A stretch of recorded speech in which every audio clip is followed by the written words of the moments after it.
Lebih lengkap tentang evaluasi program Makan Bergizi Gratis, kita sudah terhubung dengan Wakil Ketua DPR RI Cucun Ahmad Syamsurizal. Selamat malam Pak Cucun. Selamat malam. Iya Pak Cucun, tadi Anda sudah langsung sebagai fungsi pengawasan langsung menuju ke Bandung Barat. Lantas apa saja temuan yang jadi concern DPR terkait kasus keracunan MBG yang terjadi di sana? Ya, pertama kita pasti menanyakan langsung ke dapur yang terjadi eksiden itu. Yang paling pertama saya temui adalah kepala SPPG-nya. Karena mereka ini kan sudah disekolahkan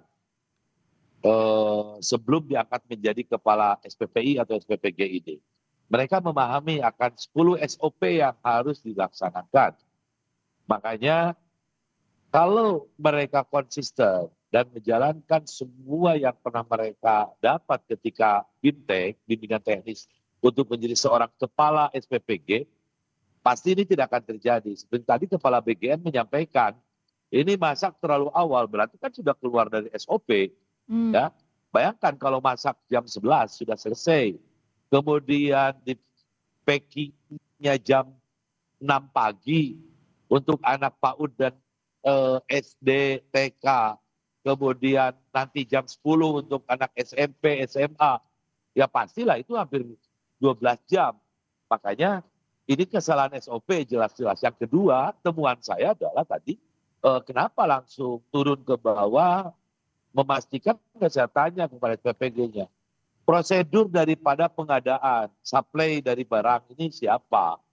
Kemudian proses penerimaan barangnya ini sudah diperiksa belum? Nah, saya tanya, saya minta kamu jujur, pasti ada masalah nih dalam misalkan bahan baku apa di daging, apa di tahu, atau sayur, yang ini mengakibatkan pasti sudah ada bakteri yang masuk.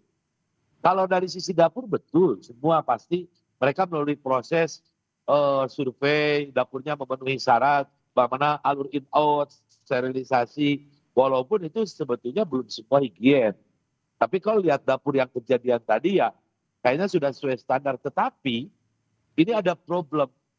Makanya saya mengusulkan, kalau bisa ada pemerintah daerah juga masuk. Sekarang ini kan masih BGN sendiri. Pemerintah daerah itu seolah hanya supporting juga ketika ada kejadian seperti ini. Ternyata bukan hanya pemerintah daerah, di tingkat kementerian lembaga saja, ini saya menginginkan nanti, tadi saya sampaikan, harus ada satu perpres atau impres dari Pak Presiden, supaya beberapa stakeholder, misalkan Kementerian Kesehatan, ada BPOM, kemudian juga Kementerian Pertanian, sehingga KLB yang terjadi yang seperti di Bandung Barat ini sudah dimitigasi sejak awal gitu, Mbak. Kalau ada keterlibatan dari berbagai leading sektor.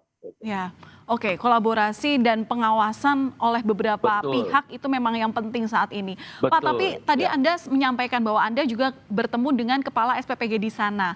Apakah Ya. Anda tanyakan juga mengapa masak yang dilakukan oleh SPPG dapur ini itu terlalu awal? Apakah memang mereka meyakini bahwa takut tidak bisa memenuhi kebutuhan makan terhadap penerima manfaat? Ataukah mungkin memang jumlah sekolahnya terlalu banyak begitu yang dibawahi oleh SPPG tempat Anda kunjungi, makanya mereka memasak lebih Betul. awal? Banyak hal yang harus kita lakukan nanti evaluasi di DPR. Saya akan rakor dengan pimpinan Komisi 9 karena kebetulan core-nya ada di saya, core bid-nya ada di Korkesra. Saya akan panggil dan kita akan lakukan rakor.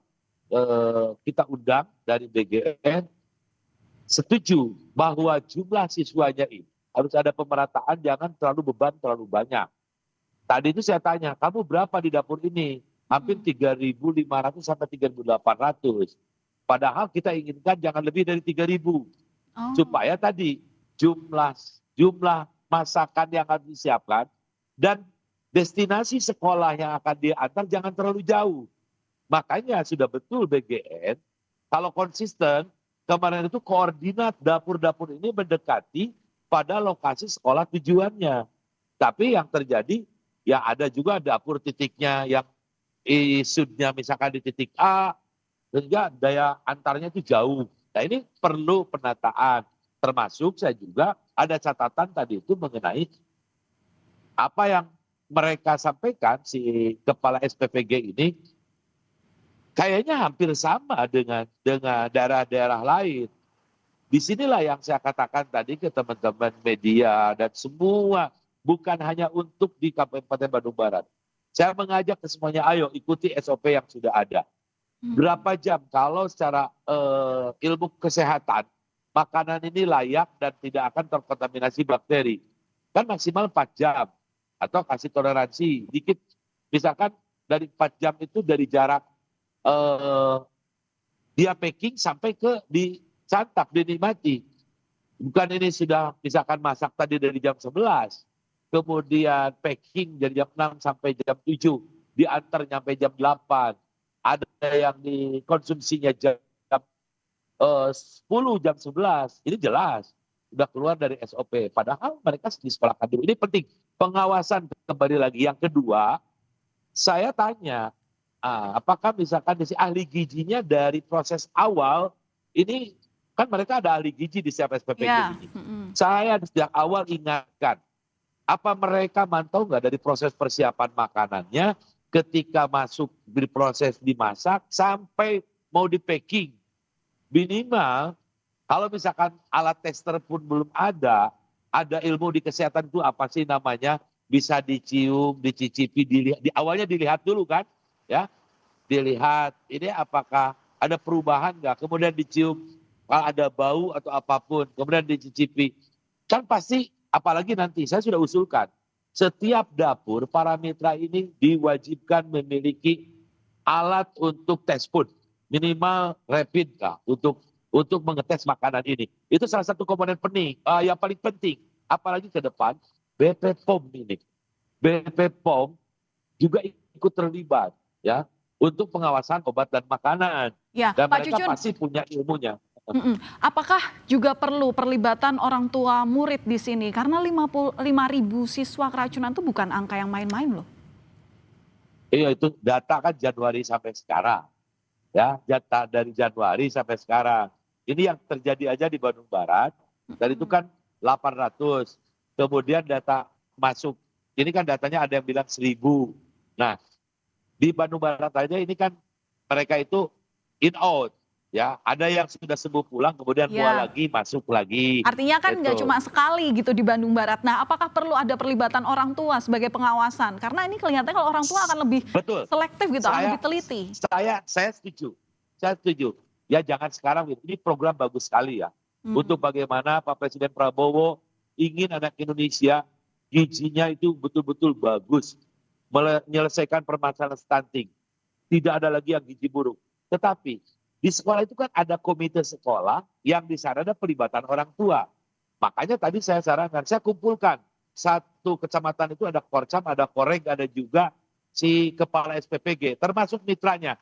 Saya bilang, pernah nggak sekali-kali datang ke sekolahnya ngobrol dengan tadi komitenya mengenai makanan yang Anda produksi ini, pernah nggak ngobrol dengan pihak sekolah?